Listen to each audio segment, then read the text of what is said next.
क्या corona virus जानवरों के बीच भी फैल सकता है? तो इसका जवाब हाँ है। पिछले 2 सालों में ऐसी कई खबरें आई जो जानवरों में कोरोना संक्रमण से संबंधित थी, मगर कई लोगों के मन में शंका बरकरार रही कि क्या वाकई में जानवरों को भी कोविड-19 अपना शिकार बना सकता है। गुजरात में हुए हालिया शोध से पता चलता है कि ये खतरनाक वायरस पशुओं को भी संक्रमित कर सकता है। रिसर्च में भैंस, गाय और कुत्तों जैसे जानवरों में कोरोना वायरस पाया गया है। हालांकि शोध में ये भी कहा गया कि इन संक्रमित जानवरों से मनुष्य तक ये वायरस पहुंचने का खतरा कम है, क्योंकि इन पशुओं में वायरस का लोड कम है।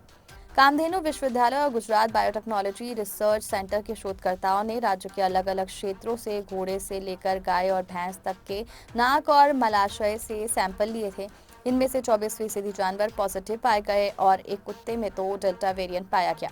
टाइम्स ऑफ इंडिया की रिपोर्ट के मुताबिक कहा जा रहा है कि भारत में पहली बार ऐसा शोध हुआ है जिसमें ये बात सामने आई है कि दुधारू जानवर भी इस वायरस से संक्रमित हो सकते हैं। इससे पहले जो शोध हुए हैं उसमें बिल्ली, ऊदबिलाव जैसे जानवरों के संक्रमित होने की बात सामने आई थी। ऐसे हुआ रिसर्च। इस शोध को गुजरात राज्य जैव प्रौद्योगिकी मिशन ने स्पॉन्सर किया था। रिसर्च के आंकड़े अब ऑनलाइन भी उपलब्ध हैं। शोधकर्ताओं ने अपनी रिसर्च के लिए 195 कुत्ते, 64 गाय, 42 घोड़ों, 41 बकरियां, 39 भैंसें, 19 भेड़, 6 बिल्लियां, 6 ऊँटों और एक बंदर सहित 413 जानवरों के नाक या मलाशय के नमूने लिए थे। इन जगहों से लिए गए नमूने अहमदाबाद, आनंद, गांधीनगर, बनासकांठा, पाटन, कच्छ और मेहसाणा जिलों से एकत्रित किए गए थे। अंतिम नमूने मार्च 2022 में एकत्रित किए गए थे।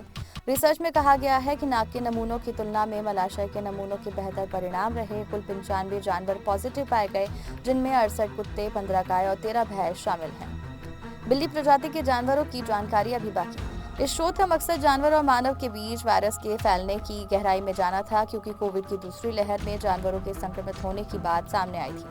शोध से पता चलता है कि इन जानवरों में ये वायरस मानव के करीब होने की वजह से आया, लेकिन ये बात विपरीत तौर पर लागू नहीं हो सकती। हालांकि बिल्ली प्रजाति को लेकर और जानकारी जुटाने की जरूरत है। कोरोना और वैक्सीनेशन से जुड़ी जानकारी से अपडेट रहने के लिए हमारे चैनल को सब्सक्राइब कर लीजिए।